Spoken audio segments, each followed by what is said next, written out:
Disappearing into thin air. It's a phrase we hear all too often, but what if it's not the whole truth?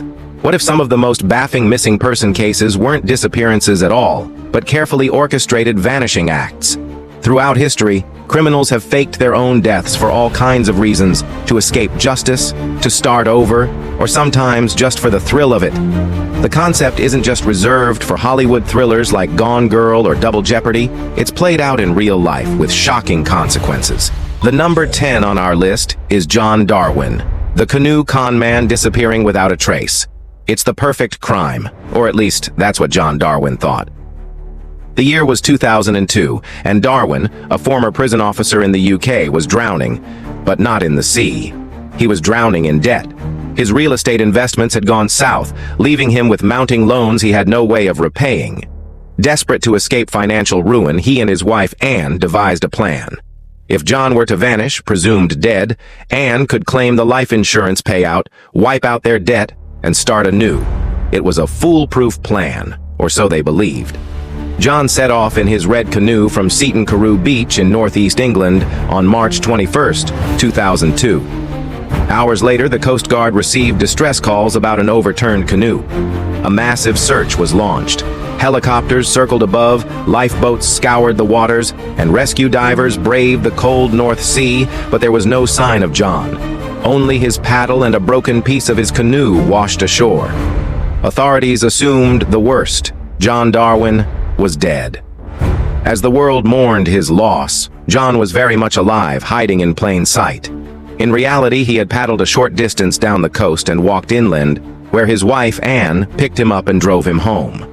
But living as a dead man proved trickier than expected. He couldn't simply vanish without a trace. So instead of disappearing entirely, John took up residence in a secret room hidden behind a wardrobe in his own house, something straight out of the Chronicles of Narnia, only this wasn't a fairy tale.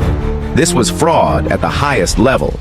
For over 5 years, John lived in his own home, carefully avoiding detection. He would only venture out at night, using a back alley to avoid neighbors.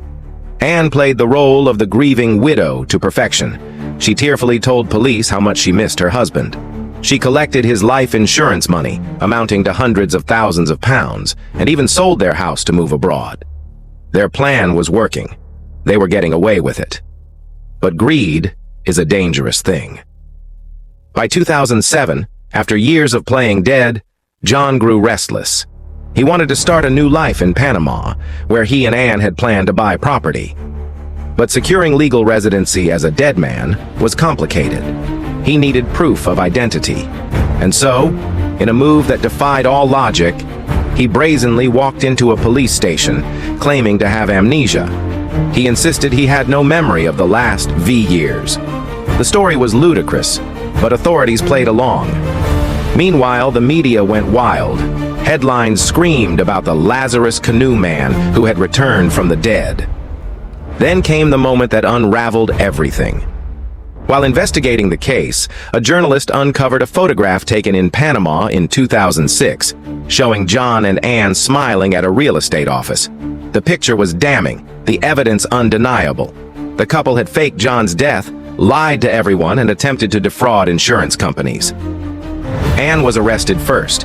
When confronted with the truth, she tried to maintain her innocence, claiming she was manipulated by her husband, but her lies couldn't save her. John was arrested shortly after, and in court the entire deception was laid bare. The jury was appalled. The sentence? 6 years in prison for both John and Anne. By the time they were released, their marriage had crumbled. Anne had renounced John, calling him a controlling monster who forced her into the scam.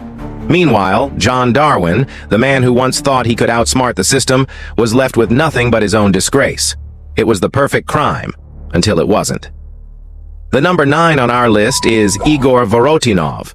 The international fugitive faking your death isn't just about disappearing. It's about convincing the world that you're truly gone. But for some, the bigger challenge isn't pulling off the lie. It's staying hidden afterward. In 2011, Igor Vorotinov was an average businessman living in Minnesota, or at least, that's what people thought. In reality, he was drowning in financial problems and desperate for an escape. So, he did something drastic. He faked his own death, But unlike amateur con artists, Igor went big. He left the US for Moldova, a small Eastern European country, and staged his demise there. His plan was precise. Igor had an associate arrange for an unclaimed body to be placed in a rural cemetery. The corpse, someone else's, was dressed in Igor's clothing and buried under his name. A funeral was held. His grieving wife and son from America to Moldova, attending the ceremony, sobbing over a body that wasn't even his. The death certificate was issued. The U.S. Embassy was notified. As far as the world was concerned, Igor Vorotinov was dead and buried. With his death confirmed, his wife Irina returned to the U.S. and did what the scheme had been designed for. She collected his $2 million life insurance payout. The money was supposed to give Igor a fresh start, hidden far away from his past.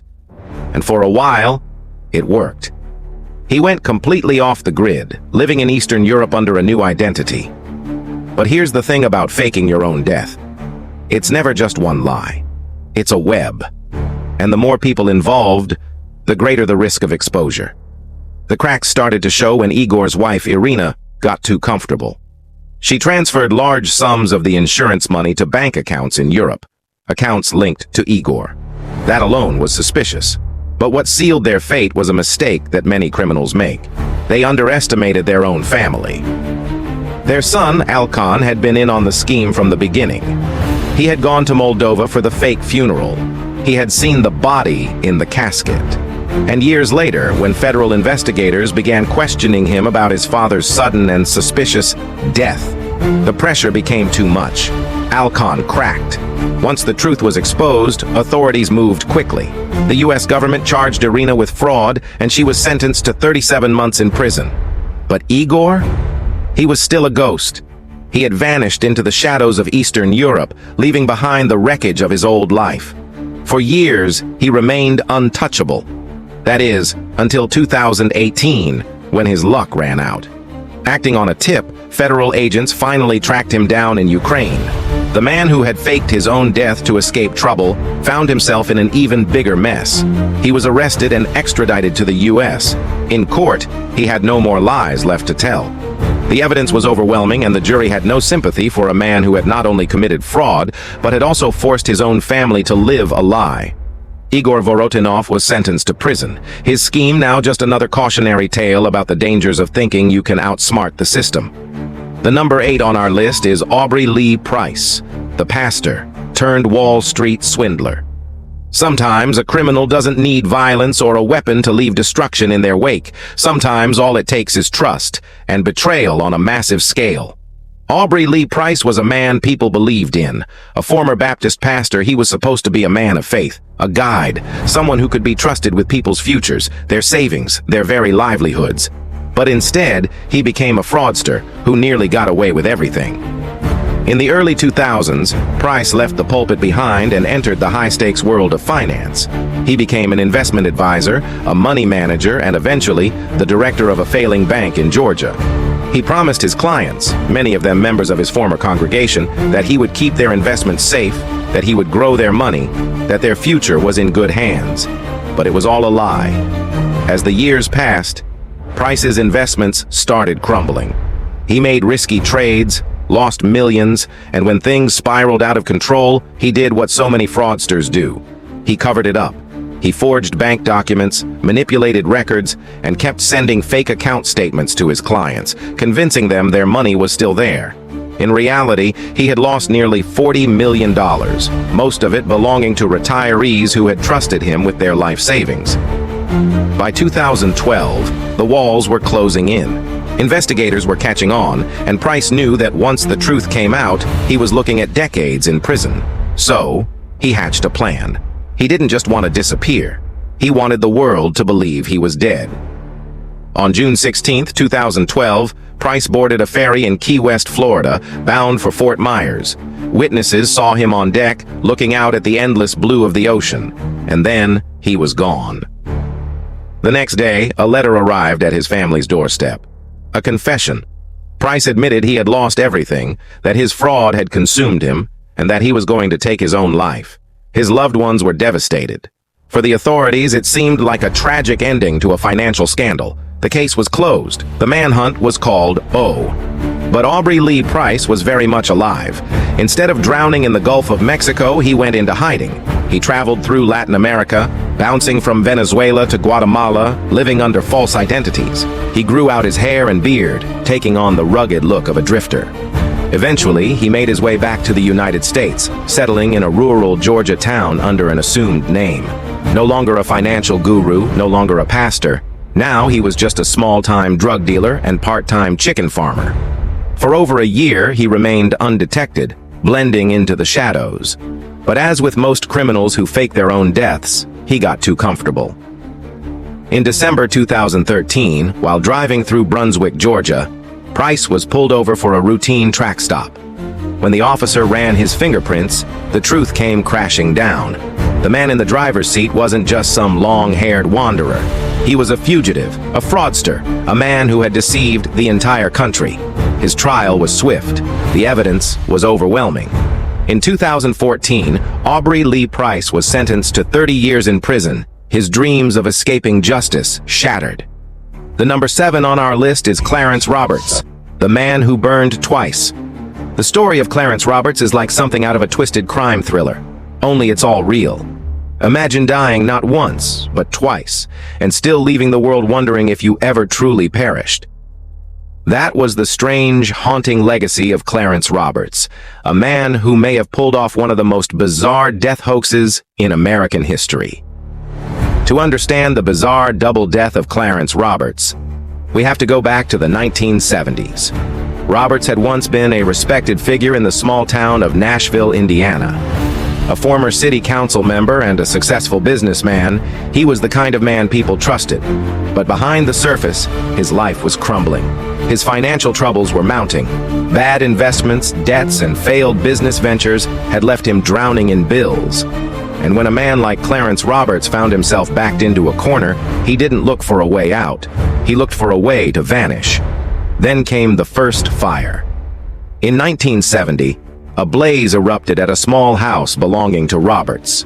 Inside, authorities found a badly burned body and a wallet belonging to Clarence Roberts. The town mourned, his family grieved, and the case seemed closed. But something didn't add up. Forensic investigators at the time weren't as advanced as today, but even then, the body didn't quite match Clarence Roberts. The corpse was too short, the dental records didn't align, and there were inconsistencies in the remains. Still, without any sign of Clarence, authorities officially declared him dead. His wife Geneva collected the insurance payout, and life moved on. But rumors swirled. Some whispered that Clarence Roberts had set the himself and placed another man's body inside. Others believed he had fled to start a new life. The mystery remained unsolved until 1980.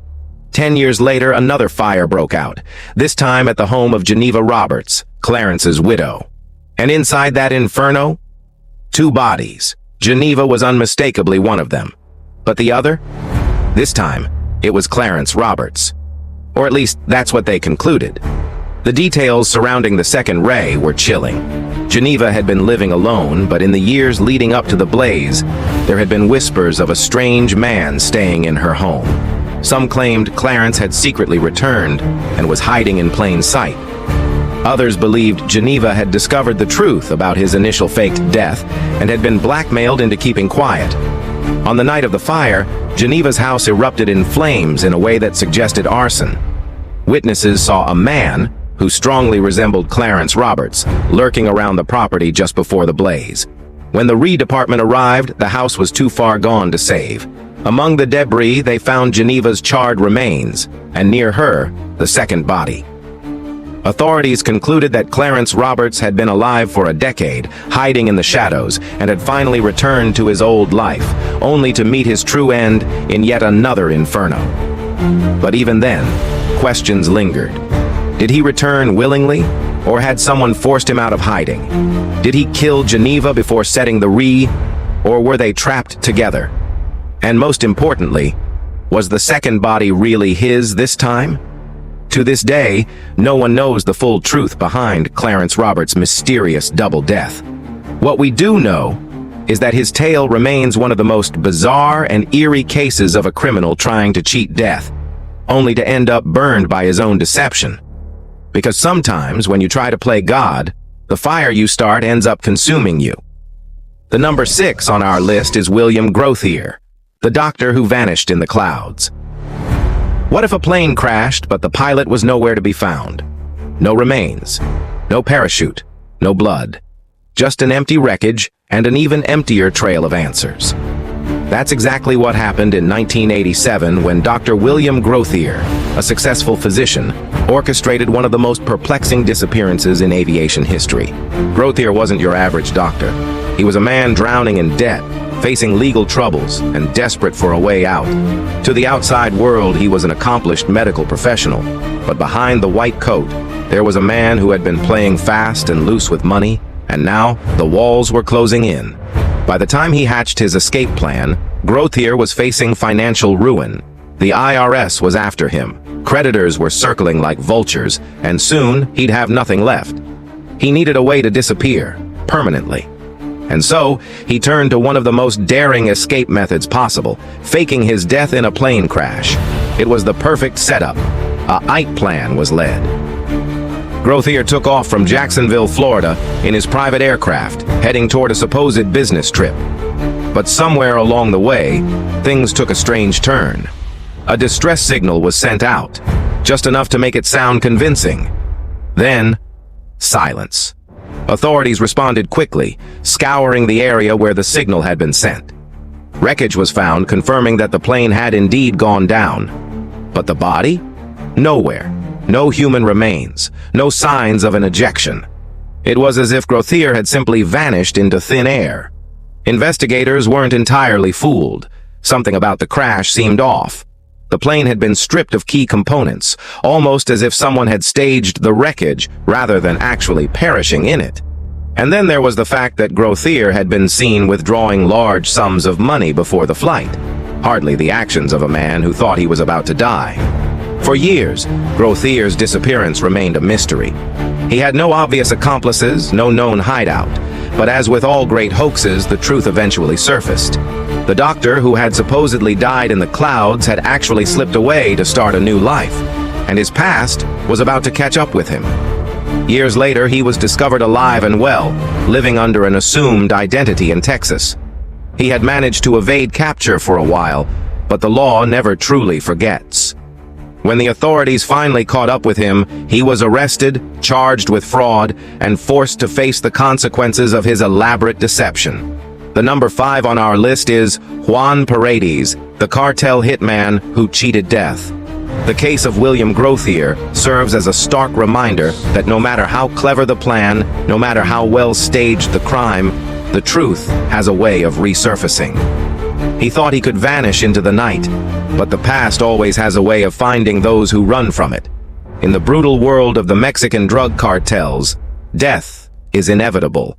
If you don't die at the hands of a rival, you die at the hands of your own people. And in 2013, Juan Paredes, a feared and ruthless hitman, decided he wasn't ready for either. So, he did the unthinkable. He faked his own death. Paredes wasn't just another foot soldier in the cartel, he was a ghost, a shadow in the underworld. A man whose name struck fear even among those who lived by the gun. His job was simple: eliminate threats, enforce cartel rule, and ensure that no one crossed the line. But over time, he became too powerful, too unpredictable, and that's when he made the fatal mistake of trusting the wrong people. He found out, too late, that the cartel had turned on him. A death order had been issued. Paredes had two choices: die like a hunted animal or disappear. He chose the latter. The setup was brilliant. A car was stolen, rigged with evidence, his ID, his weapons, and traces of his DNA. A body, burned beyond recognition, was placed in the driver's seat, bullet wounds matching the cartel's execution style. It was an open and shut case. The police, likely bribed to move on quickly, confirmed Paredes' death without much investigation. The cartel celebrated. Their problem had been solved. But in reality, Paredes was very much alive. He had orchestrated everything, disappearing into the criminal underground. For years he remained a phantom, avoiding surveillance, never using his old contacts. Some say he fled to South America. Others believe he stayed in Mexico, protected by those who still owed him favors. The truth eventually came out in the most unexpected way. A routine drug bust in Argentina uncovered a man living under an alias with connections too deep to ignore. His fingerprints, despite years of evasion, told the real story. The ghost of Juan Paredes had been found. When the news broke, the cartel wasn't pleased. Paredes wasn't just a man who faked his own death. He was a man who made his former employers look like fools. And in the world he came from, there are no second chances. The last reports of him suggested he was awaiting extradition, but many believe that before the law could catch up, the cartel did. His story remains one of the most chilling cases of deception in the criminal underworld. A man who lived in the shadows, died in the flames, and yet somehow, against all odds, managed to escape death, at least for a while. The number 4 on our list is Whitey Bulger, the mob boss who vanished for 16 years. Whitey Bulger was the kind of criminal you only see in movies.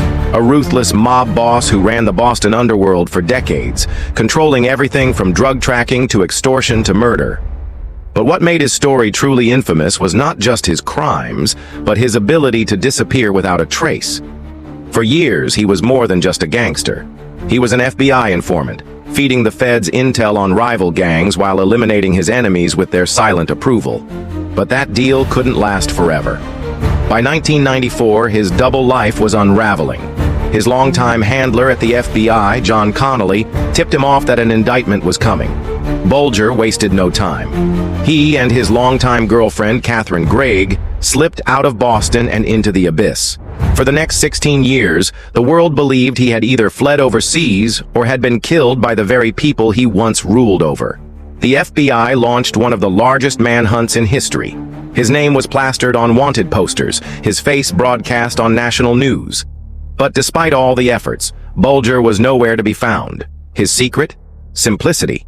While the world imagined him hiding in European safe houses or living under the protection of other crime syndicates, he was living a low-profile life in plain sight. He and Gregg settled in Santa Monica, California, using fake identities. They lived in a modest apartment, paid rent in cash, and rarely drew attention. His disguise was perfect.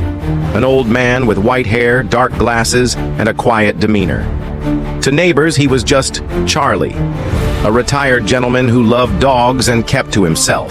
But beneath the surface, he was still the same violent mobster. Guns and stacks of cash were hidden inside their home.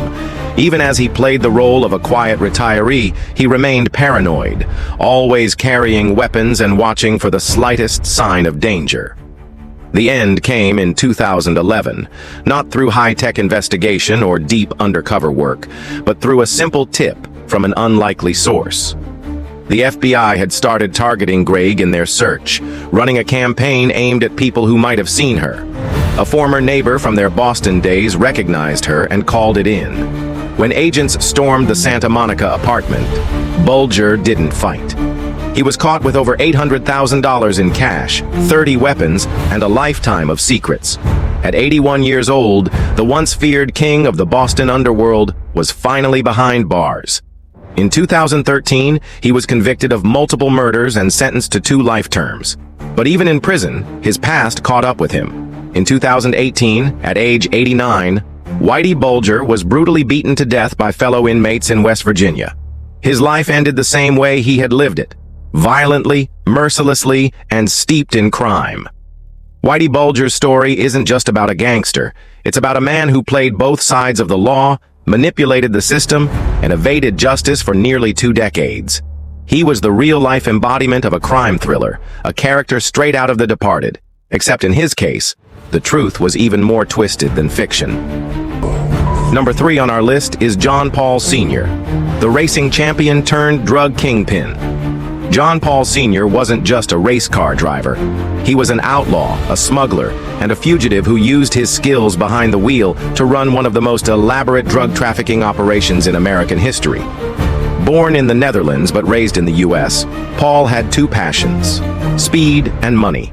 In the 1970s, he became a dominant force in endurance racing, winning the prestigious 24 Hours of Daytona and Le Mans. But his success on the track masked a much darker pursuit: drug smuggling. Using his racing connections, he developed a high-stakes operation, transporting marijuana from Colombia into the U.S. His mastery of logistics made him a natural in the criminal underworld. But he wasn't just a smuggler. He was violent, ruthless, and willing to eliminate anyone in his way. His empire collapsed in 1983 when a business associate, Stephen Carson, turned informant. Before Carson could testify, Paul shot him in the chest. Miraculously, Carson survived and identified Paul as the attacker. Facing serious prison time, Paul went on the run. He fled to Switzerland, then back to the U.S., where authorities finally caught up with him. Convicted of attempted murder and drug charges, he was sentenced to 25 years in prison. But Paul had a plan. After serving just over a decade, he was released on parole in 1999. By then, he was a ghost. His former life in racing was long gone and the criminal world had moved on. Yet he had one last trick up his sleeve. In 2001, he bought a boat and set sail for the Caribbean. Then, like a scene out of a Hollywood thriller, he vanished. Authorities found the wreckage of his boat near the Florida Keys, along with an abandoned raft. It looked like an accident, a tragic case of a man lost at sea. But investigators weren't convinced. Paul had too much experience on the water to make a rookie mistake. The lack of a body, the convenient timing, everything pointed to a staged disappearance. Rumors swirled that he had escaped to an island, possibly using fake documents to start a new life under a new identity. Despite multiple searches and tip-offs over the years, he was never seen again. Some believe he drowned. Others think he's alive somewhere, living quietly, enjoying the millions he made from drug trafficking. John Paul Sr.'s story is the ultimate blend of high-speed thrills and dark criminal intrigue. A man who dominated one of the most prestigious sports, then traded it all for a life of crime. His disappearance remains an unsolved mystery, a ghost story of a man who seemingly outran both the law and death itself.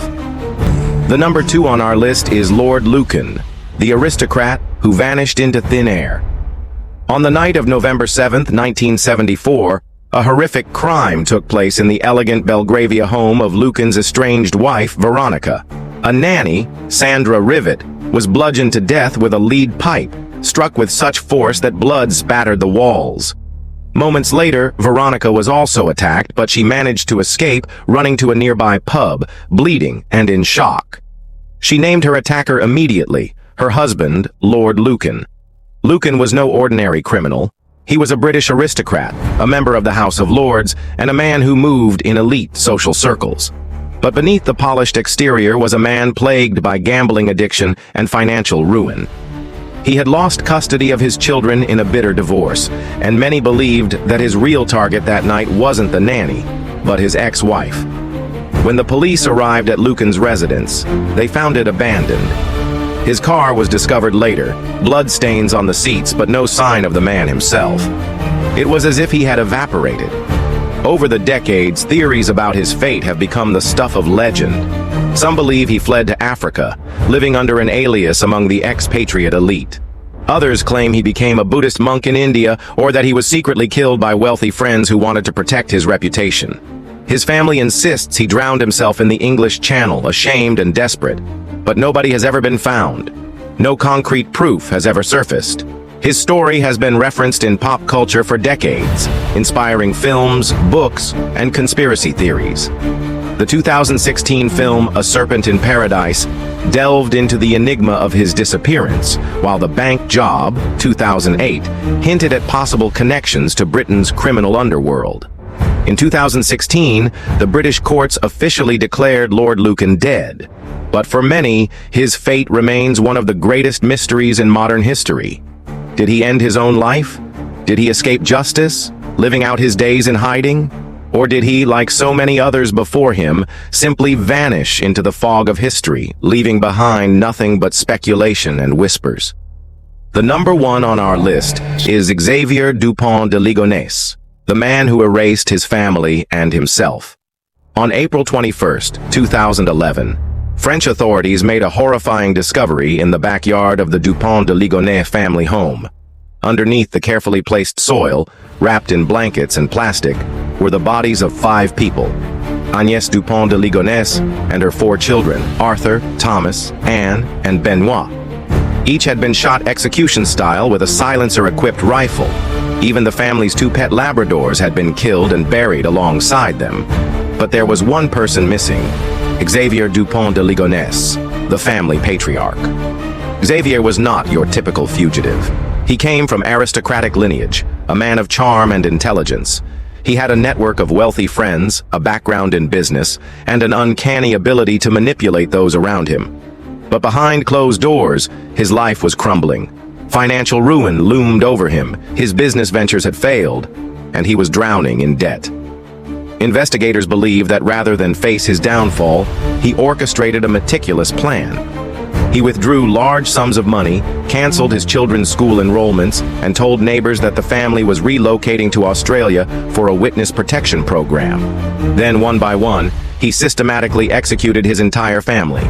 After the murders, Xavier methodically cleaned the house, left a chilling note implying that they were leaving for a new life, and then disappeared. His last confirmed sighting was at a budget hotel in the south of France, where security cameras captured him walking away with a casual demeanor. He left behind his car, his belongings, and seemingly his entire identity. And then, nothing. For years, he was one of the most wanted fugitives in the world. Sightings were reported from everywhere: Italy, Latin America, even a monastery in Belgium.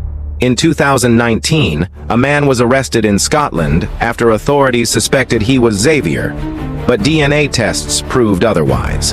His case has inspired countless theories.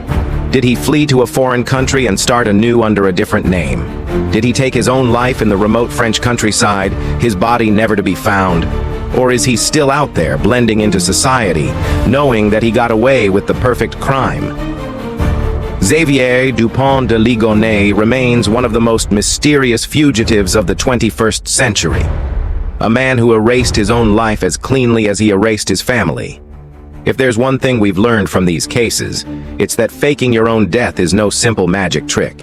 It's an art form, a high-stakes gamble, a Hollywood-level production where the difference between freedom and a lifetime in a prison jumpsuit comes down to a single misplaced fingerprint, or an unfortunate run-in with an old friend at a supermarket.